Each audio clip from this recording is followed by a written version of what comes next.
Bonjour, Simon Letellier pour Roulotte Lévesque. Dans cette vidéo, nous allons présenter le Greyhawk 27U 2022 qui est fabriqué par Jayco. Donc la gamme de motorisés de classe C Greyhawk sont les plus spacieux qui sont fabriqués par Jayco. Dans la gamme classée, évidemment. Après ça, on va aller dans le A. Donc on va avoir des espaces intérieurs d'une longueur d'environ de 30 pieds. Le 27U est le plus compact.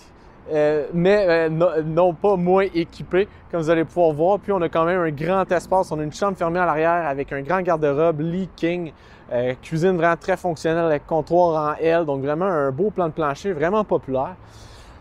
Pour la gamme de motorisés classés Greyhawk, on va avoir comme châssis un Ford E450 avec moteur à essence. Donc, comme à l'habitude pour mes vidéos, je vais passer sur les caractéristiques du châssis, ensuite un peu plus la construction, les équipements extérieurs, puis on va aller ensuite à l'intérieur. Fait à noter que le Greyhawk, qui est en démonstration dans cette vidéo, est équipé d'une option de couleur de peinture extérieure complète, excusez-moi. Donc, habituellement, on va avoir un fil de verre blanc avec des graphiques vinyles qui sont apposés dessus. Celui-là est équipé de la couleur extérieure galactique qui est dans les teintes de blanc, gris et noir. On a trois choix qu'on peut prendre en option si on le désire. Donc, on a vraiment un look très haut de gamme et raffiné avec cette option-là, c'est certain. Donc, on va regarder un peu plus le châssis. On a le châssis Ford E450 avec le moteur à essence 7.3 litres V8. Donc, un châssis qui a fait ses preuves, bien équipé, fiable. Pour la gamme Greyhawk, on prend quand même un châssis E450 bien équipé. Donc, on va avoir la calandre pare-choc à l'avant. On va également avoir rétroviseurs chromés, rétroviseurs qui sont électriques, ajustables évidemment. Donc, on a le moteur à essence. Comme j'ai déjà mentionné, on a la transmission à 6 vitesses automatique Torque Shift. On a un alternateur de 210 ampères, réservoir de carburant de 55 gallons. Ensuite, Jayco va améliorer le châssis avec l'ensemble J-Ride qu'ils appellent. Donc, on va venir balancer électroniquement l'arbre de transmission. On va avoir une base stabilisatrice standard à l'avant, mais renforcée à l'arrière. D'ailleurs, à l'arrière, on peut voir, on a des roues doubles, évidemment, dans ces longueurs-là, pour plus de stabilité. On va également avoir des ressorts Elwick qui vont ajouter également au confort de conduite, donner un peu plus de stabilité au véhicule. On a des amortisseurs Koni FSD également. Puis, on va avoir des blocs de caoutchouc isolants qui sont apposés entre le châssis et la boîte pour venir isoler au niveau du son et des vibrations. Donc, vraiment un confort de conduite supérieur. Également, pour la finition du Greyhawk, on va avoir un motorisé quand même haut de gamme. Donc, on va avoir ici les ailes de roue avec le marchepied en fibre de verre moulé qui sont intégrés avec le reste du véhicule. Comme vous pouvez voir également sur la boîte du VR, si on veut, à l'avant, on va avoir des ailes en fibre de verre également moulées d'une seule pièce. On va parler vraiment de la construction de Jayco. C'est assez simple. Donc, dans le fond, on va avoir une capucine à l'avant en fibre de verre moulée d'une seule pièce, donc pas de joint à l'exception d'où la capucine va venir rejoindre les murs latéraux. Évidemment, on n'a pas le choix. Pour ce qui est du reste de la boîte de VR, que ce soit le toit, les murs latéraux, arrière ou le plancher, on a la lamination Strongwall VBL, donc une lamination sous vide. On a une structure d'aluminium isolant de mousse haute densité, préfini à l'intérieur, fibre de verre à l'extérieur, tout ça et comme j'ai dit, laminé ensemble, sous vide, à haute pression, 144 têtes de pression pendant 16 minutes. Donc, on s'assure d'avoir un panneau rigide et vraiment très durable. Au niveau du toit, par la suite, on va avoir une fibre de verre qui va faire tout le toit sans joint, qui va partir vraiment de la capucine à l'avant jusqu'à l'arrière. Donc, on n'a pas une membrane caoutchoutée comme on retrouve dans certains motorisés. Donc, vraiment, construction haut de gamme pour le Greyhawk. On va aller jeter un coup d'œil à l'intérieur du châssis. Ensuite, on va regarder un peu les équipements extérieurs. Donc, châssis très confortable pour les gens qui sont quand même assez grands. On a beaucoup d'espace. On a des sièges, excusez-moi, pivotants. On a verrous et fenêtres électriques. On a un mode de croisière avec contrôle au volant. Là, le volant est à l'envers. Je suis désolé, je suis mal stationné. Donc, tout simplement au volant.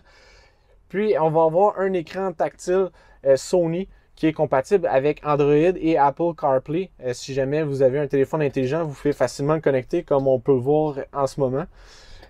Donc, on a radio à travers ça, on a connectivité Bluetooth, la téléphonie évidemment. On peut regarder la caméra arrière directement dans l'écran. On a également des caméras latérales. Donc, je vais juste mettre en marche le moteur, comme ça on peut voir. Donc, on peut voir ici, on a vraiment une bonne visibilité. Des fois, c'est un petit écran où l'écran est un peu mal positionné. Donc là, on est vraiment au plein centre. Si jamais on met les clignotants, on a les caméras latérales qui s'activent. Donc, vraiment très facile pour la manœuvrabilité là, sur la route. On a une bonne visibilité partout alentour. Donc, vraiment très bien. Sinon, évidemment, on a climatiseur, comme j'ai déjà dit, mode de croisière. On peut port USB juste là. Et donc, vraiment, on peut brancher quoi que ce soit pour nos appareils pour les recharger. Voilà. Pour ce qui est du châssis. Ensuite, si on regarde les équipements extérieurs, on va tout de suite mentionner, on a une génératrice Onan de 4000 watts qui fonctionne à essence, qui est installée juste ici. Donc, c'est de série pour le véhicule. Donc, si jamais vous êtes en autonomie, un emplacement où c'est autorisé d'utiliser une génératrice, non, pour une question de bruit, parfois, ça ne l'est pas, vous avez la génératrice qui est juste là. Sinon, nouveauté des motorisés 2022 de Jeco, on a un panneau solaire de 190 watts qui est installé au toit. Puis on a 2 batteries pour le châssis à l'arrière. Donc évidemment, les motorisés, on va avoir le châssis pour le démarrage du moteur qui est vraiment pour le moteur. Puis on va avoir les batteries pour le châssis à l'arrière pour le courant 12 volts, les appareils. Donc on va avoir 2 batteries. On a également un onduleur de 1000 watts, ce qui va permettre de faire fonctionner certains appareils au courant 120 volts lorsqu'on n'utilise pas la génératrice, en utilisant tout simplement le courant 12 volts à travers l'onduleur. Évidemment, on a un convertisseur également, donc on a quand même beaucoup de flexibilité pour ce qui est des appareils électriques. On a également un système de gestion de l'énergie qu'on peut voir à l'intérieur. On a un branchement 30 ampères. Puis avec ce système-là, on peut s'ajuster si jamais on est branché à du 15 ampères, etc. Donc, c'est vraiment très flexible. Je vais en parler un peu plus tantôt. Donc, pour l'extérieur, on a haut-parleur extérieur. On en a 2 juste là. On a des compartiments de rangement, comme vous pouvez voir, poignées robustes. Donc, compartiment complètement isolé. On peut voir d'ailleurs ici le contrôleur solaire pour le panneau qui est déjà installé juste là. Donc, on a une prise électrique également qui est disponible. Donc, si jamais on met des objets un peu sales ou mouillés, il n'y a pas de chance que ça aille affecter quoi que ce soit dans le plancher. Des fois, c'est juste le plancher en bois. Donc là, on a vraiment un coffre fermé. Ici, on a sorti du chauffe-eau de 6 gallons qui fonctionne courant 120 volts propane. Ici, sorti de la fournaise de 31 000 BTU. On peut voir ici, on a un autre compartiment, encore une fois, avec vraiment cloison qui vont faire le tour. Connexion Quick Connect pour le propane. Donc, si jamais on a un appareil au propane qu'on veut connecter facilement, on fait tout simplement se connecter à l'embout qui est juste là. Ici, à l'arrière, la pare-choc, on peut retirer l'embout pour pouvoir ranger le boyau d'égout facilement. Donc, ici, à l'arrière, on peut voir, on a la caméra de recul juste là. On a une échelle pour l'accès au toit qui est déjà installé. On a un receveur 2 pouces, capacité de remorquage de 6000 livres. On a déjà ici le connecteur 7 brins, si jamais on veut, et 4 brins juste en dessous. Donc, si on veut connecter remorque, véhicule, quoi que ce soit, on peut le faire. Puis, de ce côté-ci, on a encore davantage de rangement. Puis, on a un grand compartiment de rangement juste ici. Je vais revenir juste ici. On a centre de raccord juste ici à l'intérieur. Donc, on a douche extérieure. On peut mettre en marche la pompe à eau qui est juste là. On branche l'eau qui est là. On passe les boyaux par le fond. Donc, tout ça est dans une cloison, évidemment, pour ne pas affecter la structure. Donc, vraiment, très bien. On a des valves, donc tout simplement suivre le schéma pour se positionner. Soit on veut s'approvisionner de l'aqueduc, remplir le réservoir, rincer le réservoir, préparer pour l'hivernisation, etc. Tout est indiqué à l'intérieur. On a une lumière aussi pour pouvoir s'éclairer si on fait les connexions en soirée.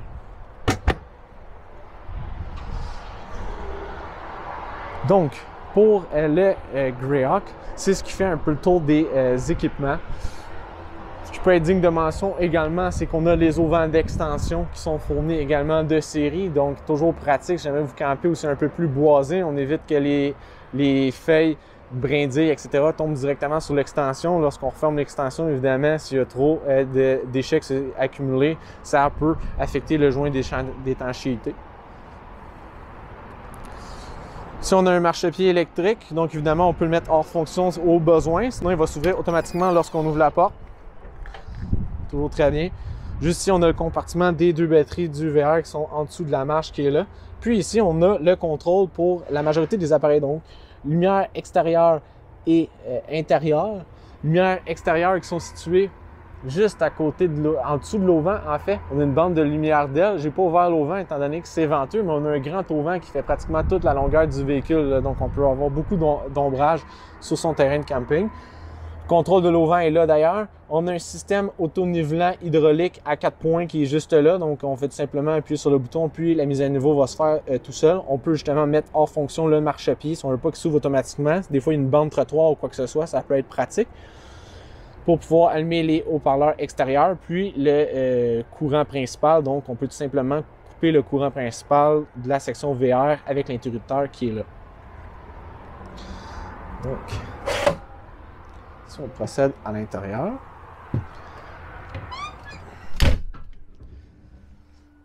Donc, on a un aperçu de l'intérieur. Ici, on a la dinette. On va avoir la cuisine avec le comptoir en L, vraiment très fonctionnel. De ce côté-ci, on va avoir un divan-lit. Puis, on va avoir au fond la chambre avec la salle de bain qui est la seule porte fermée qu'on peut voir juste là. Donc, ici au bas du mobilier, vous avez peut-être aperçu, on a une sortie de la fournaise de 31 000 BTU qui va pousser de l'air chaud à travers cette trappe-là. On en a un peu à travers le véhicule. On a également une au fond de la chambre. On le voit peut-être moins, c'est foncé.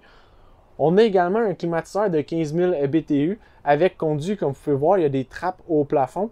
Puis on a une thermopompe également de série à l'intérieur, donc ça peut chauffer jusqu'à certaines températures, ce qui peut être pratique. Juste ici, on a le panneau de contrôle à l'entrée. Donc on va avoir le chauffe-eau en mode électrique et gaz, en fait électrique et gaz, peu importe. La pompe à eau. On a des coussins chauffants en dessous des réservoirs pour les températures plus fraîches. On peut les allumer ici, puis on va maintenir une température un peu plus élevée dans les réservoirs. Contrôle des extensions, consulter les niveaux des réservoirs d'eau et de la batterie.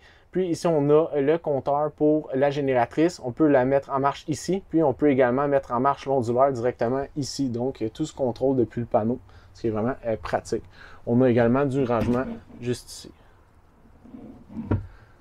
Donc, on a deux choix de décor. Ici, on a la boiserie blanche Modern Farmhouse. On a également le décor, si ma mémoire est bonne, Huntington qui vient avec une boiserie plus traditionnelle, un peu brune dans le fond, grain de bois. Donc, c'est vraiment au choix. Ici, une des améliorations qui ont été faites pour les Greyhawk 2022. On a racheté le filet de sécurité qui peut être évidemment enlevé avec les crochets de chaque côté. La partie ici de lit peut être remontée si jamais vous voulez avoir plus de dégagement au-dessus de votre tête lorsque vous n'avez pas besoin du lit, ce qui peut être pratique. On a une fenêtre de ce côté-ci. Comme vous pouvez voir, on a une échelle pour l'accès au toit. Ici, on a les coussins rehausseurs qui vont sur les sièges. Donc, si jamais vous voulez avoir un peu plus de coussins un peu plus haut sur le siège, il y a possibilité d'utiliser les coussins rehausseurs. Puis, on a la télévision ici sur bras pivot qu'on peut réorienter pour une bonne visibilité. Ici, on a la dinette. Donc, comme vous pouvez voir, on a des ceintures de sécurité. On en a également de l'autre côté. Donc, on en a à toutes les places assises. On a également la table sans pied, ce qui est toujours pratique. Donc, l'ancrage est directement au mur. On peut la débarrer quand même pour l'abaisser, venir la coter de chaque côté, puis se servir de la zone ici comme un lit. Donc, ça peut se faire quand même. Mais c'est toujours le fun, pas de pied pour la table, étant donné qu'on a le dégagement. C'est facile de se glisser au fond des banquettes. On a une très grande fenêtre qui donne beaucoup de luminosité juste au-dessus. Évidemment, on a des toiles là, pour toutes les fenêtres, donc vraiment très opaques, qui vont venir couper la luminosité ou donner plus d'intimité si jamais c'est ce qu'on veut. De ce côté-ci, on a le divan-lit. Il y a possibilité de le changer pour un fauteuil cinéma en option si jamais vous le désirez, donc c'est vraiment au choix. Juste au-dessus, on a encore une fois une autre grande fenêtre, puis on va avoir 1 mètre de rangement.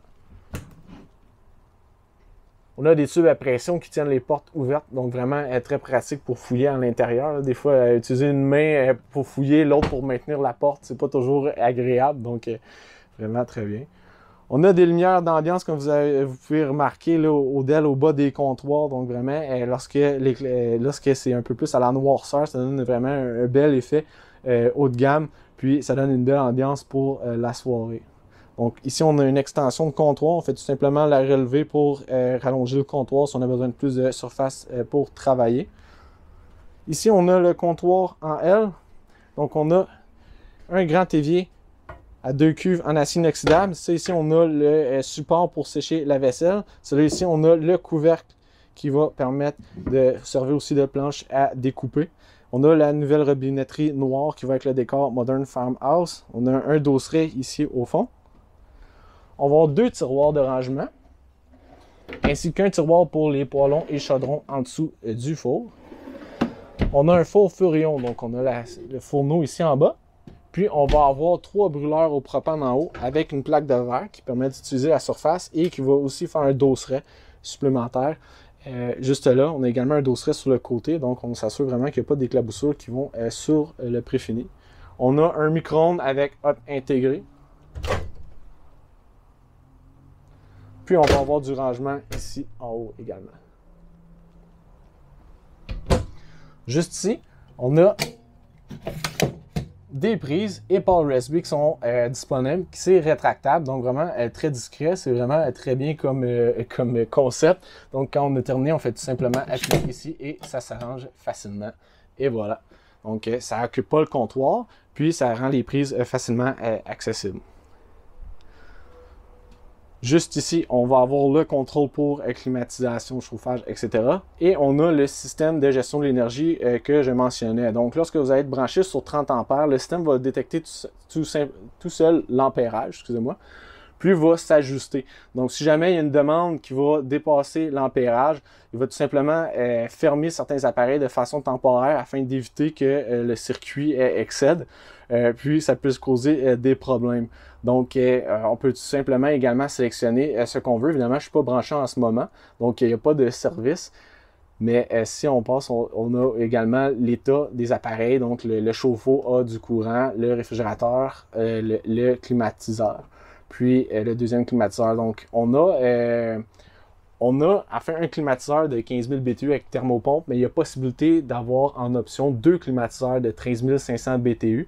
Et évidemment, normalement, lorsqu'on a 2 climatiseurs, on va avoir du 50 ampères. Mais étant donné qu'on a le système ici, ça va compenser. Ce qui va arriver, c'est qu'on va éviter que les 2 climatiseurs démarrent en même temps, ce qui demande beaucoup d'ampérage au début. Puis le climatiseur a terminé sa phase de démarrage, puis fait juste tout simplement rouler, si on veut, va demander moins d'ampérage. Donc, on va les décaler. Le système va gérer ça afin que tout reste fonctionnel.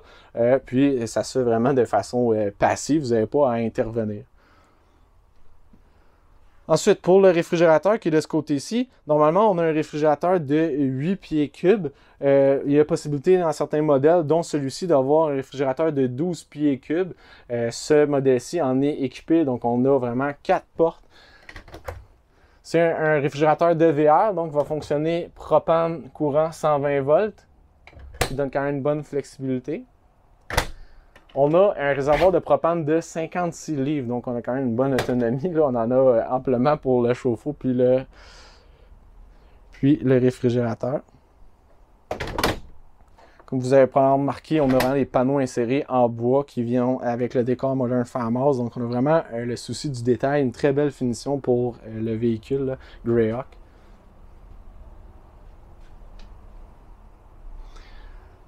Donc, ici à l'arrière, on entre dans la chambre, on a une porte coulissante, on a un lit king. Vous pouvez voir, on a un joint ici, étant donné que c'est dans l'extension. Évidemment, lorsqu'on le referme, on doit rabattre une section du matelas afin d'éviter que le matelas vienne se plier contre le mur. Donc, on le fait à l'avance. On a 3 fenêtres, une de chaque côté, donc on va chercher une bonne luminosité. On a des lumières de lecture bleutées, comme vous pouvez apercevoir juste ici en bas du rangement. On a du rangement juste ici dans les compartiments au-dessus du lit. Donc, on va avoir une bonne profondeur. On a un garde-robe directement ici à l'entrée avec 2 tiroirs. Comme vous pouvez voir, on a beaucoup de place. Ici, on a la literie, puis on a un rideau pour le pare-brise. C'est également une option, donc on peut prendre en option un rideau pour le pare-brise qu'on peut aller apposer en avant pour avoir plus d'intimité, évidemment. Puis à l'arrière, on va avoir 3 tiroirs. Puis un grand garde-robe à 2 portes avec miroir intégré. Donc je ne peux pas vraiment me cacher, ça fait vraiment toute la largeur de la pièce. Puis on a une tringle en haut, les tablettes sont ajustables, donc on peut tout simplement les retirer ou les mettre plus bas pour avoir plus de dégagement en bas de la tringle. C'est vraiment comme vous le préférez.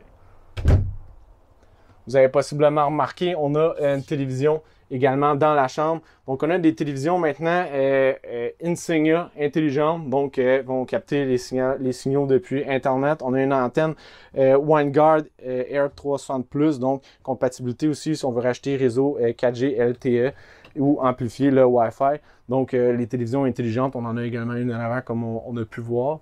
Nouveauté, auparavant, on avait télévision avec Blu-ray. Donc là, encore plus simple, si jamais vous êtes abonné Netflix, etc., vous pouvez l'avoir directement depuis Internet. Juste ici, on a la salle de bain. Donc, comme vous pouvez voir, on a beaucoup de place. Au fond, on a une douche très spacieuse avec porte en verre triple. On a la nouvelle robinetterie noire. Pluie de lumière ici en haut. On a un bon éclairage. Ventilateur 12 volts au plafond, ça fait sortir l'air humide, évidemment. On a crochet ici pour peignoir ou serviette. On a une fenêtre ici au-dessus de la toilette pour aller chercher de la luminosité. Évidemment, on a une toile si on veut plus d'intimité, ce qui peut être pratique. Puis, on a une belle pharmacie avec porte-miroir.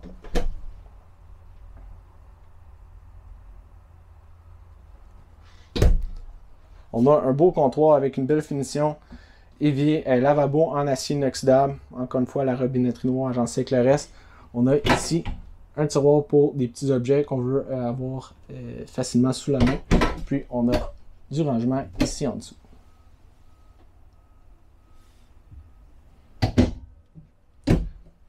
Donc, c'est ce qui fait le tour pour le Greyhawk 27U. Si vous voulez consulter notre inventaire, ou tout simplement voir les options sur le modèle, connaître un peu plus sur les caractéristiques, vous pouvez vous rendre sur notre site web www.roulotte.ca. Tout notre inventaire est mis à jour quotidiennement. Vous pouvez clavarder avec un conseiller pour poser vos questions, savoir la disponibilité des stocks. Si jamais le 27U, vous aimez la finition du Greyhawk, vous aimez le châssis, les équipements, mais que c'est peut-être pas la meilleure configuration pour vos besoins, il y a d'autres configurations possibles. Vous pouvez toutes les voir sur notre site web. Vous pouvez configurer votre modèle également.